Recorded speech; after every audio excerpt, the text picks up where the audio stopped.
Good morning class 11th। Previous class में हम लोगों ने चैप्टर 1 स्टार्ट करा था, जिसमें हम लोगों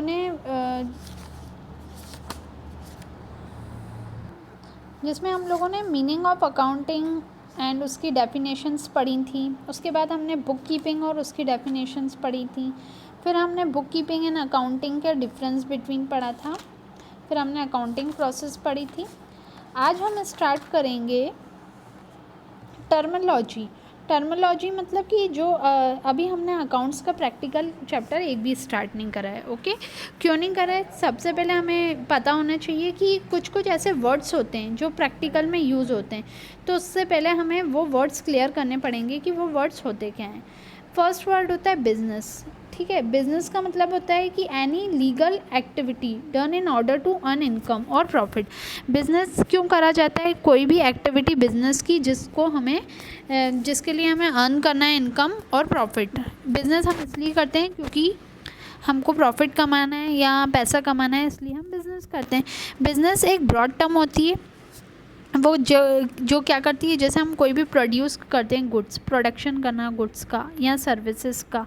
सर्विसेज में जैसे डॉक्टर सर्विस देता है, लॉयर सर्विस देता है, टीचर सर्विस देती है, तो ये सर्विस देने के बिहाफ पे इनको क्या मिलता है? मनी। तो ये भी एक तरह का बिजनेस ही हुआ ना। ये प्रोडक्ट गुड्स देना ज़रूरी नहीं है दुकानदार गुड्स दे रहा है तो उसके बदले ही पैसा मिलेगा, सर्विसेज के बदले में भी पैसा मिलता है। Okay, clear? तो ये हमारा हो गया फर्स्ट बिजनेस। बिजनेस क्या होता है, अब अगर कभी भी आएगा तो क्लियर रहेगा कि बिजनेस एक लीगल एक्टिविटी होती है जो कि in order to earn profit, जिसके थ्रू हम पैसा कमा सकते हैं। अब ट्रेड क्या होता है? ट्रेड हमारा क्या होता है? Purchase and sale of goods. अगर हम ट्रेड मतलब व्यापार, बिजनेस मतलब क्या होता है कि एक गुड्स को भी बेच सकते हैं या सर्विसेज को भी बेच सकते हैं, बट ट्रेड क्या होता है? एक व्यापार होता है जिसमें माल को खरीदना और बेचने का काम करता है। क्यों? क्योंकि उनका मेन ऑब्जेक्ट होता है अर्निंग प्रॉफिट।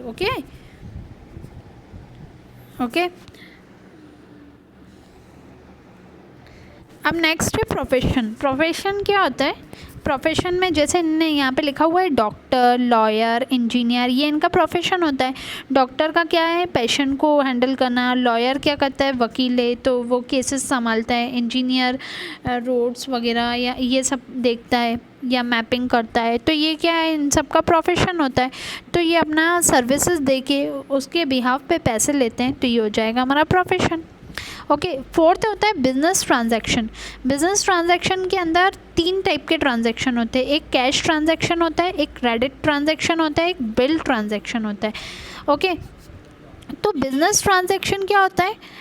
कोई भी चीज़ की गुड्स या सर्विसेज या आपस में दो या दो से अधिक पार्टी आपस में एक्सचेंज करती है। जैसे एक पार्टी माल दे रही है तो दूसरा अमाउंट दे रहा है, तो ऐसे टाइप का ट्रांजैक्शन जो आपस में एक्सचेंज करता है मनी और गुड्स को, या बाय या सेल करता है गुड्स एंड सर्विसेज और रिसीव करता है पेमेंट, तो वो हमारा सारा बिजनेस ट्रांजैक्शन के अंदर आ जाता है। अब देखो, एक होता है कैश ट्रांजैक्शन की सामने वाली पार्टी ने आपको कैश दे दिया, आपने उसके बदले उसको गुड्स दे दिया।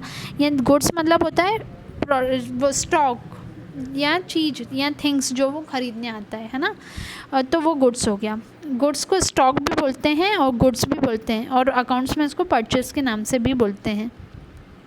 अब क्रेडिट ट्रांजैक्शन क्या होता है कि जब हम किसी से माल तो ले रहे हैं पर उसके बदले में उसको पैसा नहीं देना, उधारी पे माल लेना या उधारी पे माल बेचना, ये सब हो जाता है क्रेडिट ट्रांजैक्शन। उधारी पे माल कोई बेचता है ना, फिर बाद में उसको पैसा दे देते हैं, ऐसा होता है। तो जो भी क्रेडिट ट्रांजैक्शन मतलब उधारी पे माल बेचना। अब एक होता है बिल ट्रांजैक्शन कि हम कैश तो नहीं दे रहे हैं, उसकी जगह बिल दे रहे हैं कि हम 3 महीने में तेरा पैसा चुका देंगे। बिल एक चेक की तरह होता है। जैसे चेक होता है जिसको हम डेट वाइज बना के दे देते हैं चेक किसी को, वैसे ही बिल होता है। बिल एक चेक का ही फॉर्म होता है, आप ऐसा समझो। अब जैसे यहाँ पे बिल ट्रांजैक्शन में लिखा है when goods are bought and sold through the exchange. अब यहाँ पे एक एग्जांपल दिया है कि जो 2 मिनट, रमेश लिखा है। रमेश जो है वो सोल्ड कर रहा है गुड्स 5000 टू सोहन। अब रमेश ने माल बेचा सोहन को, तो यहाँ से ये नहीं बोला ना, यहाँ पे ऐसा लिखा होता कि Ramesh sold goods to cash, तो हम सोचते कि हाँ पैसों में बेचा है, पर यहाँ पे ये लिखा है कि Ramesh sold goods of 5,000 to Sohan, Ramesh ने 5,000 का माल सोहन को बेचा। तो इधर से ये समझ में आ रहा है कि इसने माल बेचा है, अभी इसको पैसे नहीं मिले। पर आगे क्या लिखा है, in return Sohan accept a bill, Sohan ने क्या किया, एक्सेप्ट करा बिल, कितने का, फॉर अ फिक्स पीरियड, कुछ टाइम के लिए उसने बिल एक्सेप्ट करा। बिल मतलब होता है एक चेक की तरह कि जैसे उसने 3 महीने का बिल बना के दे दिया होगा कि 3 महीने बाद ये बैंक में जाके डालना, तो बैंक वाले बैंक में जब जैसे ही ये जाएगा, जैसे चेक जाता है तो वो क्या हो जाएगा, जहाँ सोहन के अकाउंट से कट जाएंगे पैसे। अब फिफ्थ क्या है, अभी थोड़ा दिमाग चलेगा क्योंकि अभी फर्स्ट चैप्टर है, तो ये बिजनेस से रिलेटेड चीज़ें होती हैं अकाउंट्स में। तो अभी 2-3 थोड़े टेंशन मत लो, थोड़े दिनों में समझ में आने लगेगी अकाउंट्स। प्रोप्राइटर क्या होता है, प्रोप्राइटर वो होता है जो कि बिजनेस के में पहली इन्वेस्ट करता है पैसा और प्रॉफिट ज़्यादा से ज़्यादा फ़ायदा कमाने के लिए, और रिस्क बियर करता है या लॉस होता है तो उसको बियर करता है। जो ओनर होता है बिजनेस का उसको हम प्रोप्राइटर बोलते हैं। प्रोप्राइटर मतलब owner of the business. The nature of proprietor depend on the type of the business. अब प्रोप्राइटर का नेचर जो होता है उसके बिजनेस के अकॉर्डिंग होता है। In sole trader business, sole trader is a proprietor. Sole trader मतलब एक अकेला व्यापारी जो अकेला रिस्क लेता है, अकेले पैसे लगाता है। और एक पार्टनरशिप होता है, या दो से अधिक लोग आपस में एक साथ मिलके काम करते हैं, एक साथ पैसे लगाते हैं, वो हो जाता है पार्टनरशिप। सोल ट्रेडर क्या होता है, जो एक अकेला पर्सन होता है और अपना बिजनेस चलाता है और खुद ही पैसे लगाता है। अगर लॉस होता है तो वो खुद ही बियर करता है और प्रॉफिट होता है तो वो अकेले खुद ही लेता है। तो ये हो जाए हमारा प्रोप्राइटर।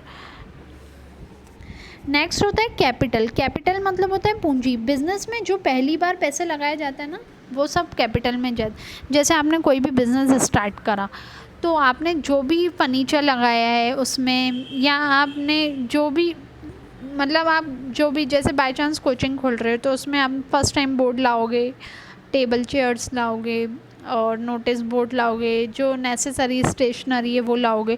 तो बिज़नेस में जो पहली बार जो जिस पे हम पैसा खर्च करते हैं या लगाते हैं वो हमारा सारा कैपिटल के अंदर आता है, वो हमारा एक्सपेंस नहीं होता।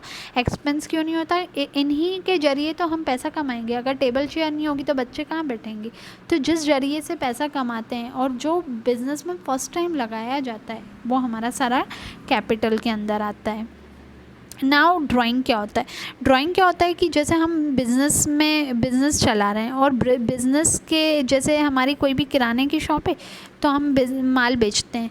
तो अब उसमें से ही हमने अपनी किराने की शॉप में से अपने लिए कुछ घर के घरेलू यूज़ के लिए अपने चीज़ें ली, मतलब प्राइवेट यूज़ के लिए अगर कैश या गुड्स लिया तो वो हो जाता है ड्राइंग। वो ड्राइंग में आता है। ये सब एंट्रीज करेंगे ना अपन तब ये काम आएगा। तो ध्यान रखना है ड्राइंग क्या होता है। जब पर्सनल यूज़ के लिए पैसा या गुड्स निकाला जाता है वो सारा ड्राइंग के अंदर आता है।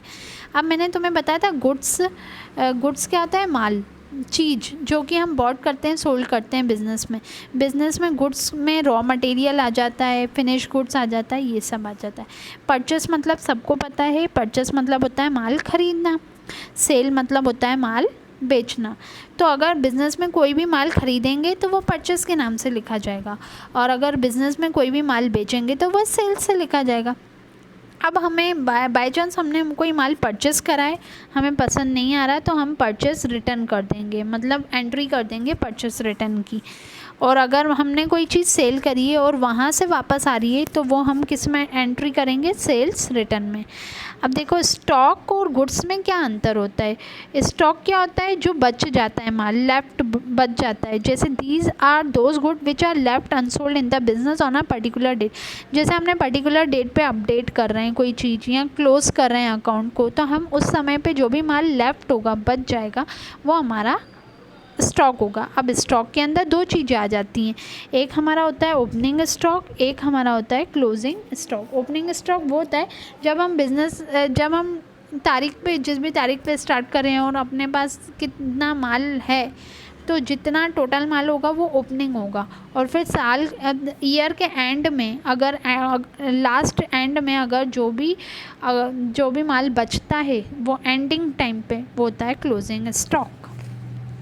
अब हमारे पास असेट, असेट क्या होता है? असेट मतलब होता है पूंजी, ठीक है। अब कैपिटल का मतलब होता है तो बिजनेस में जो पहली बार लगाया है ना, बट असेट मतलब होता है पूंजी। अब जैसे असेट में फर्नीचर आ जाएगा जो लॉन्ग टर्म होते हैं, जैसे हमने बिजनेस के लिए बिल्डिंग खरीदी, फर्नीचर खरीदा, कंप्यूटर खरीदा, तो ये हमें बार बार खरीदना पड़ेगा क्या? नहीं, ये हमारी असेट है, एक तरह की पूंजी है। इसको एक बार खरीद लिया तो उसके बाद हमें इससे ही काम चलाना है, इससे ही काम करना है और इसी से पैसा कमाना है। तो ये हमारा क्या हो जाएगा? असेट। अब देखो असेट के अंदर दो चीज़ें आ जाती हैं, एक होता है हमारा फिक्स्ड और नॉन करंट असेट, एक होता है करंट असेट। फिक्स्ड असेट वो होता है जो कंटिन्यू चलता है, जैसे मैंने आपको बताया land, building, plant and machinery, furniture. और करंट असेट क्या होता है? करंट जो आता जाता रहता है बिज़नेस में, जैसे हमने कोई भी किराने की शॉप खोली तो वहाँ पे जो हम स्टॉक रखते हैं वो आता जाता रहता है, तो वो हो जाएगा हमारा करंट असेट। वो जो किराने दुकान है, दुकान जो होगी वो फिक्स्ड होगी, क्योंकि वो थोड़ी रोज़ खरीद रहे हैं बेच रहे हैं। जो रोज़ का खरीदना बेचना होता है वो करंट असेट के अंदर आता है। और जो फिक्स्ड रहता है कि एक बार ख़रीद लिया और हमेशा जब तक बिज़नेस कर रहे हैं तब तक काम आएगा, वो हमारा हो जाएगा फिक्स्ड असेट। फिक्स्ड को नॉन करंट असेट भी कहा जाता है। अब हमारा आ जाएगा ट्रेड डिस्काउंट एंड कैश। देखो ट्रेड डिस्काउंट और कैश डिस्काउंट में अंतर ये होता है कि ट्रेड डिस्काउंट जैसे आप लोग मॉल वगैरह जाते हो तो ट्रेड डिस्काउंट सबके लिए होता है, सारे कस्टमर्स के लिए होता है, वो सबको अलाउ किया जाता है। और ट्रेड डिस्काउंट अलाउ क्यों किया जाता है? उसका मेन ऑब्जेक्ट होता है सेल को बढ़ाना। पर डिस्काउंट सबको, कैश डिस्काउंट में क्या होता है, वो किसी किसी को अपनों को कैश डिस्काउंट दिया जाता है कि जैसे चल 500 की जगह तो 450 दे दे अभी, पर कैश क्या होता है तुरंत देना पड़ता है। कैश डिस्काउंट में क्या होता है कि वो मोटिवेट करता है कस्टमर को वो चीज़ खरीदने के लिए। पर ट्रेड डिस्काउंट सबके लिए होता है, क्यों? क्योंकि उसको वहाँ पर सेल बढ़ानी है।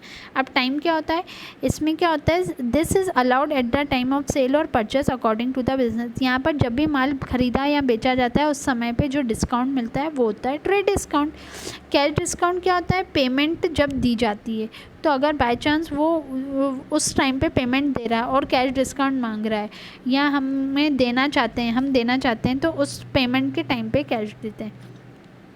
अब देखो ये जो होता है ना, इसका बेसिक होता है ये लिस्ट प्राइस पे दिया जाता है। लिस्ट मतलब जो हमारा जो प्राइस दिया रहता है अमाउंट उस पर दिया जाता है, और ये क्या होता है अमाउंट पे दिया जाता है। अब इसकी देखो ट्रेड डिस्काउंट सबको दिया जाता है तो इसकी बुक में कभी एंट्री नहीं होती है, क्योंकि हमको पता है हमको सबको डिस्काउंट देना है, ट्रेड डिस्काउंट देना है, तो हम सबकी एंट्री नहीं करेंगे। क्यों बार बार सबकी एंट्री करेंगे? क्योंकि हमको ऑलरेडी पता है हमने सबको डिस्काउंट दिया है। पर कैश डिस्काउंट किसी किसी को देते हैं तो इसकी बुक में एंट्री होती है। ट्रेड डिस्काउंट की बुक में एंट्री नहीं होती, पर कैश डिस्काउंट की बुक में एंट्री होती है।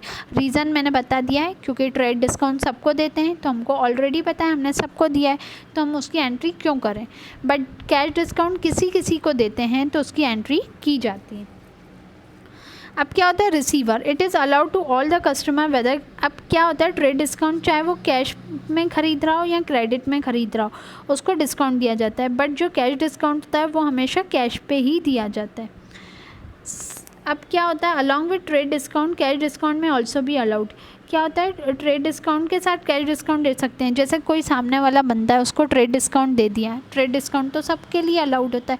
फिर उसके बाद अगर वो अपना है या अपना रिश्तेदार है वो ट्रेड डिस्काउंट के साथ कैश डिस्काउंट मांग रहा है तो हम देते हैं, मतलब ट्रेड डिस्काउंट के साथ कैश डिस्काउंट दे देते हैं।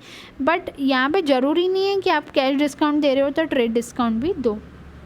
रेट ऑफ डिस्काउंट जो होता है यहाँ पे सबसे ज़्यादा होता है, हायर होता है, पर यहाँ पे कैश डिस्काउंट का जनरली लोअर होता है, ठीक है। अब नेसेसिटी क्या है यहाँ पे यहाँ पे ट्रेड डिस्काउंट क्यों दिया जाता है? क्योंकि इट नेसेसरी हो जाता है बिज़नेस के लिए, क्योंकि उनको इंक्रीज़ करना है सेल। यहाँ पे ज़रूरी नहीं है कैश डिस्काउंट देना, जब वो eight the time of payment, वो पेमेंट के टाइम पर हम उसको डिस्काउंट दे सकते हैं कि वो जल्द से जल्द अभी पेमेंट कर दे। तो ये ट्रेड डिस्काउंट सिंपल लैंग्वेज में कहें तो ट्रेड डिस्काउंट सबके लिए होता है, बट कैश डिस्काउंट सबके लिए नहीं होता है। स्पेसिफिक पर्सन जिसको हमको डिस्काउंट देना चाहते हैं हम उसको देते हैं। मेरा चैप्टर 1 पूरा कंप्लीट हो चुका है। आप लोग प्लीज़ कॉपी सेंड करें मुझे, मैं ऑलरेडी आप लोगों को PDF सेंड कर चुकी हूँ क्वेश्चन आंसर्स की।